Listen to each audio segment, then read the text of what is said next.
Good evening, everybody. Okay, I'm a chartered engineer. I specialised in geotechnics. I've worked for Medair on a number of occasions, and now I'm employed as one of their infrastructure advisors. That's about 5% of my time. I also work for advising DFID. It's about 15% of my time on a roads rehabilitation project in Congo, and the rest of my time McDonald's takes up. McDonald's is a long-standing supporter of RedR. The other jobs are not through McDonald's, as I think my directors would be very pleased to hear. Don't have to worry about their professional indemnity insurance, so these are rather high-risk work. My talking complements Rhiannon's. I've been asked to bring something of technical interest, seeing as we're in Arup's basement. And it's some of my experiences of applying engineering in disaster settings, and also some of the, dare I say, compromises one has to make because of the conditions. And that sounds like a moral dilemma to me. Okay, and what's not included? Just a couple of things that I just want to say by introduction on that. Firstly, I'm talking about some of my experiences and my observations, and it may sound as if this is all me, but actually we're part of a team. We work with national staff, some of whom are engineers. So these are kind of lessons we've worked out together. Our projects include training and capacity building. That's the subject of another talk. The other thought is that some of the solutions in disaster settings are not high technology. It's not rocket science, and we're looking for robust solutions. So the technical content, I'd say, is 5%, 10%. The rest of it is logistics, politics, assessments, personnel, finances. So there's a lot else going on, but the technical issues, when they do come up, are important and crucial. And I just I'll illustrate that with this first point. This is shelter in Haiti, and because of deforestation in Haiti, we had to import timber for the shelters. So we asked the carpenters to build a shelter following in their own techniques. And this was the design. So, can anybody spot any weaknesses in it? My first technical question for the evening, bearing in mind it's an earthquake zone and it's a hurricane zone as well. So can you think of what might be the problems? It's a kite. I beg your pardon? It's a kite. A kite, yes, that's one issue. Anything else? Slope, yeah. Well, yes, very, very good. Well spotted, yes. Just a clue. That's one of the diagonals. And as you see, it was, you wouldn't allow, well, you'd allow zero load for the, on that diagonal. So actually the bracing was not adequate for the wind loading or the earth loading. So we added some strapping on those diagonals, and another diagonal there. Also, as my friend at the back talked about, holding down the roof, so there was strapping added to there. It's called hurricane strapping. And also you might just notice this horizontal goes through the vertical, and it's notched at that point, so there's a nice flat, clean surface to put on, but actually that's at the point of maximum bending moment, so that's weakened that member. So we added some strengthening on those verticals.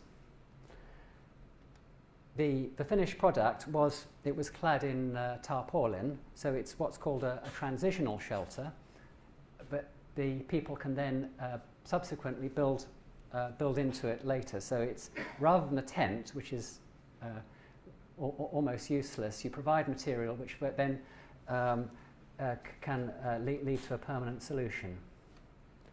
just a background on Medair. Medair is a Christian disaster relief organisation based in Switzerland.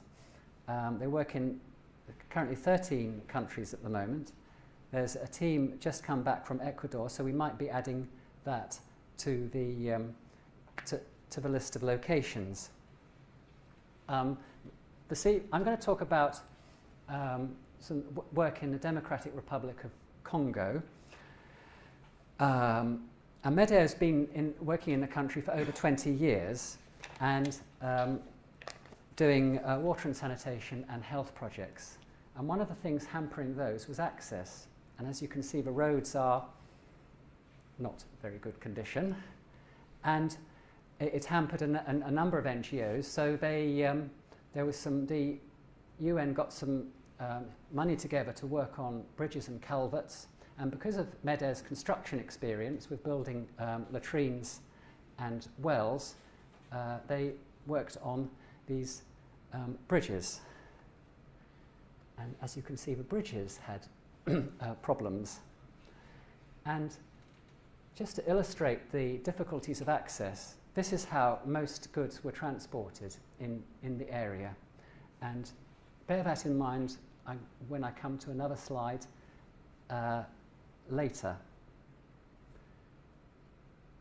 So you can well imagine that it's difficult to achieve engineering standards that we're used to in the industrialized world in the middle of the jungle, almost literally. So I'm going to talk about some of the adaptations we had to make, and even actually how do we hold to professional standards when there are these difficulties. I've written up the project in a paper in the proceedings. That was in a themed issue on bridges, and it's interesting to note there is just recently a special issue in proceedings in the civil engineering out this month. As for the standards for the bridges, the best advice we found was TRL's ORN 9 covers all aspects of small bridges. And I was involved because they started to use this, but found they had to change some of the designs. They couldn't just take the catalogue designs off the shelf, so they needed somebody with structural engineering in order to adapt. But even the standards and the procedures this set out, we couldn't follow entirely. So we'll just run through that. It said in the standard that 50% of bridge failures are due to erosion. So we had to think about the hydraulics. And this was during the survey. And you can imagine, because of the remoteness, we couldn't spend very much time at each location. And clearly, because of the very dense jungle, couldn't go far up or downstream to make a survey of the rivers. Well, we handle this. The terrain is quite flat. We checked on Google Earth and realised that even in the flood conditions there wouldn't be high erosion, and we kept the bridge abutments the same width as the existing river. But clearly that was not a perfect solution to that issue. I just move on to loading. We tried to get from the local, the administration, the Office der Route, their bridge standards, but it took a long time to get through. So we first had to work out loading from scratch. So we looked at what the vehicles that were using the road and likely to use the road, which are these 25-ton trucks. Did some calculations on bending moments with those kind of wheel loadings. And then I also compared it with the bend standard in Britain, the HA loading. And I saw that bending moment was higher with the HA loading. So I thought, well, that gives me a bit of margin for error. So actually it was like, I call it an additional load factor, a bit of comfort there, which probably accounts for many other uncertainties. And I'll come back to that in a moment. So that's the loading standards. And then obviously concrete, we couldn't just get on the phone and order 5 cubic meters of 30 Newton concrete. We had to think about making the concrete. And it's all handmade concrete, so we had to, kind of things we worked on were making sure there's a clean base for mixing concrete, working out the correct volumes. You had to batch by volume, not by weight. And then, believe it or not, I found some research that showed that you need to turn concrete over 4 times, and that provided sufficient mixing. So at least we didn't sort of think, oh yeah, keep shoveling. So it was 4 times was the guidance we gave. Then to think about testing concrete. Well, we couldn't take any cubes and there was nowhere to test them. So control quality by actually visually and using a hammer. You can tell good concrete has a nice, reassuring ting, or you can tell if it's good, or if it's not very good, it will chip away. But in this case, if you notice, that it's got a sort of brown colour, so we realised, oh dear, there's something very wrong here. And this was very weak. And the reason was that the source of gravel at that place had a very high clay content. So unfortunately, that really wasn't strong enough, so we had to take out the top of that abutment and start washing the aggregates in the river.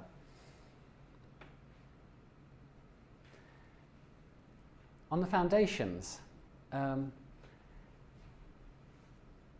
we couldn't do a ground investigation according to Eurocode 7 Part 2. I think the cost of getting a borehole rig to this site would have paid for the bridge probably a couple of times over, actually. So we couldn't do a ground investigation. So what did we do? Well, we adopted a simple and robust abutment, and depending on the consistency of the soil, we could adjust the width of the base, and also add a shear key in the base if necessary. So it was based on the conditions observed at the time of construction, and we gave our supervisors guidelines on how to estimate bearing pressure, just like a building inspector would in this country, calibrated boot. Okay, next technical question, bit of point of interest. You see the top of the abutment, and we've got a dowel connector between the deck and the abutment. Just notice it's this bend here. Anybody like to suggest why we put that bend there? I'm just willing to offer a prize to the person who gets the correct answer.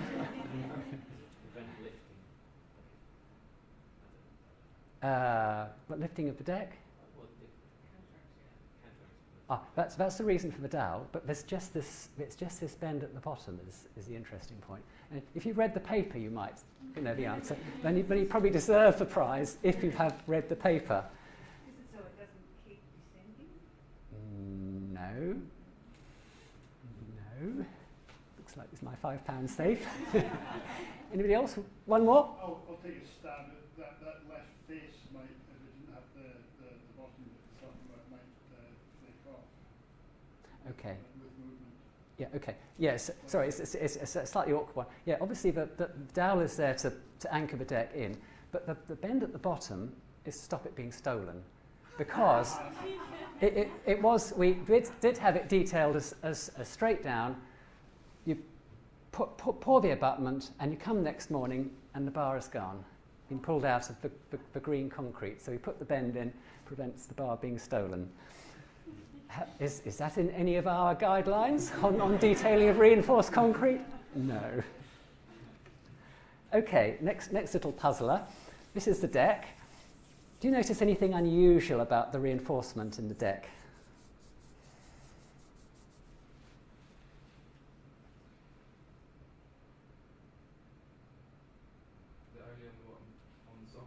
Absolutely right. Yes, that's correct. The catalogue design in ORN9 has top reinforcement. It is simply supported, so structurally it's not needed.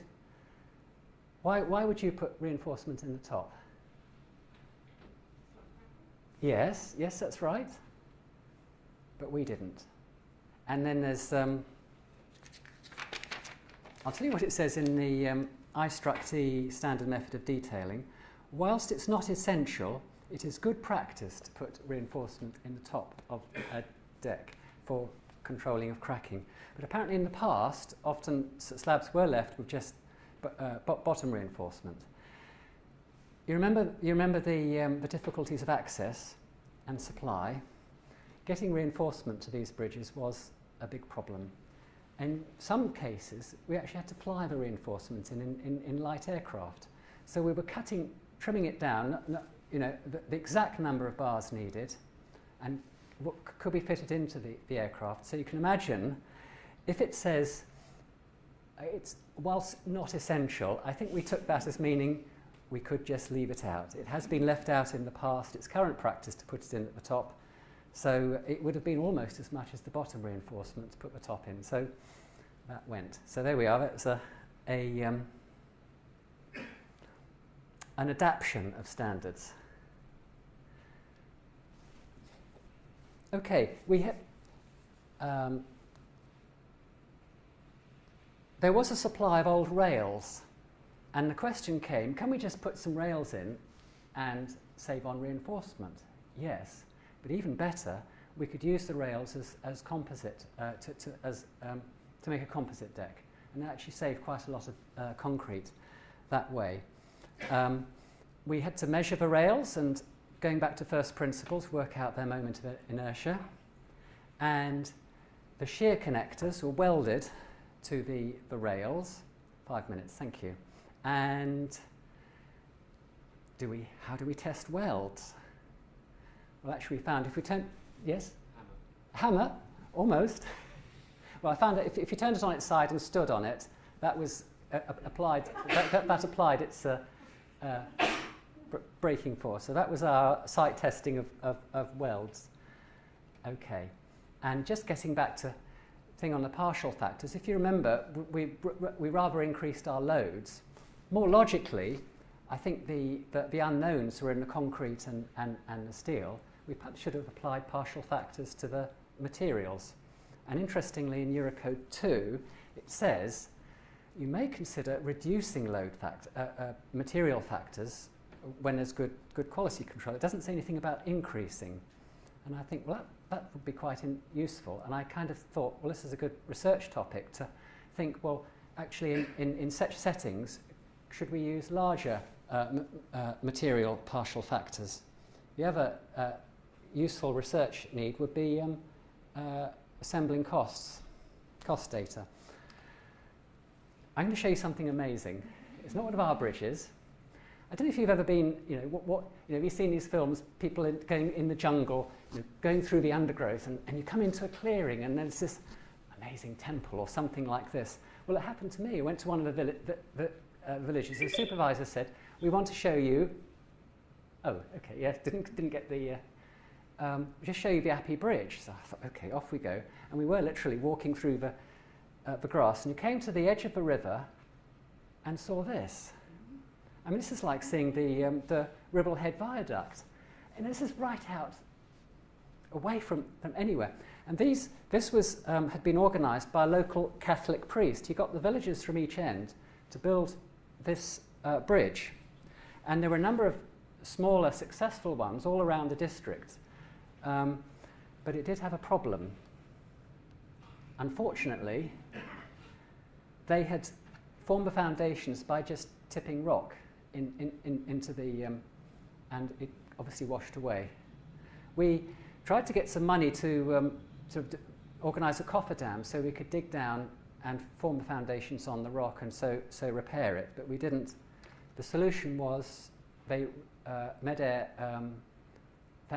rehabilitated a barge and bought it there. So for bridge engineers, there's always other solutions other than bridges. Little ferries are possible. It's not the Bailey bridges that we built, but you can see the decks were in very poor condition, leading to vehicles breaking through and bending the steelwork. So we replaced some of the stringers with the rails that you saw, repaired the transoms, and put new wooden decks on. So that was refurbishing the Bailey bridges. This is just our current project in Congo.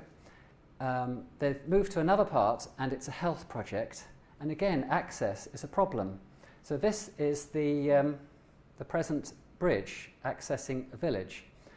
And I just look at that and I think I'm just amazed at the resourcefulness and resilience that actually people with very few resources, how they manage and what they do. You know, it's renewable, didn't cost them much.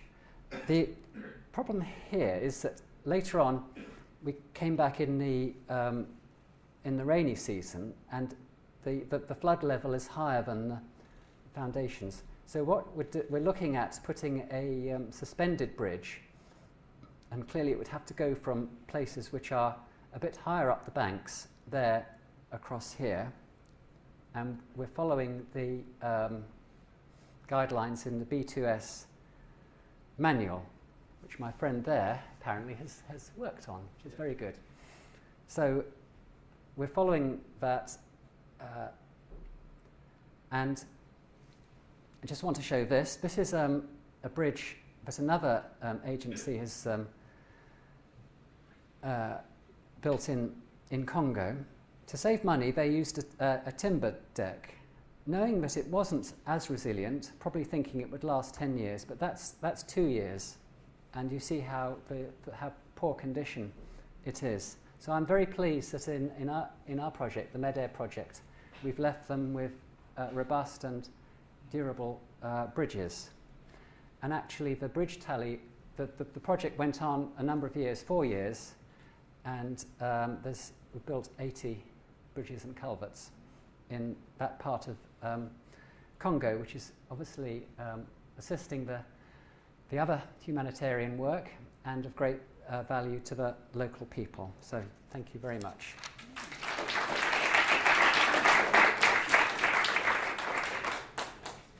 Just a very simple question. For your rock or your gravel, was that river dug, or did you actually have to hand break all your aggregate? That was mostly hand dug. It's kind of volcanic, well weathered, yeah. Very weathered volcanic to igneous rock. Rather than we didn't find it in the rivers. We found sand in the rivers, but the rock was weathered material. That's why it needed to be washed. Mm-hmm. What was your attitude towards health and safety and so on when you were out there? Because I saw some high vises but no hard hats, and as a site engineer. Yes. Yeah, they did discuss it with the team, and they worked out what they felt was appropriate and what was not. I don't think they used hard hats because there's really nothing overhead. On the Bailey bridges, they had life jackets and a canoe on standby to rescue anybody who fell in, and also Wellington boots to guard against snakes and give some kind of protection to feet. Just a quick question. There's a lot of bridges and culverts that you built. What kind of strategy is in place for checking on them, like in the future? Well, they were handed over to the Office de Route, who have responsibility for the roads. Unfortunately, the government there's not a lot of money, so I'm not sure that they will ever get. Hopefully they might be, but there's a good reason for making them as durable as possible. This is possibly a question for both of you, but what difference does it make working for faith-based organisations? And how has that affected your choices? How does it affect professionalism, all that kind of thing? Shall I kick off, Rihanna? Yeah. Yeah, I'm happy to kick off. I've worked for a faith-based charity and a private consultancy, and now as an independent consultancy. So I haven't worked directly for a non-faith-based charity, but I have worked with other organizations. And actually what I found surprising is that a lot of people found it surprising that we could get on with fellow faith-based organizations of completely different faiths rather than with secular organizations. And actually, I don't find that surprising for any number of reasons, but actually, you know, I mentioned the example of Iraq, where as Muslim and Christian faith-based agencies, we got along fantastically well, because I think we had shared understanding about more holistic approach and integration of also cultural, religious sensitivities beyond, you know, just give them certain things. Maybe in health issues it was more pronounced. So I can't speak for having worked for a secular agency, but yeah. Yes, thank you, Rhiannon. Medair is a Christian organisation, and that's very important for me. It subscribes to the humanitarian charter, so aid is not given, it doesn't discriminate with to the beneficiaries, but for me, many people have different motivations for doing the work, but for me it's an expression of my faith and to express God's love to people in challenging situations. Also, being in a Christian team, we can support each other, and I think that burnout is a big problem for aid workers, you know, and disillusionment, whereas actually I think we have something that's, we're focused on something different, so I think that's helps our motivation. Also, as Rhiannon says, we work in countries where there are many Christians and countries where there are many Muslims, but I think our values of integrity and faith are appreciated by all types of community, and I think we offer, in a sense, hope. This is a vital ingredient, which I don't think secular Maybe agencies. I can add some further as well. Yes.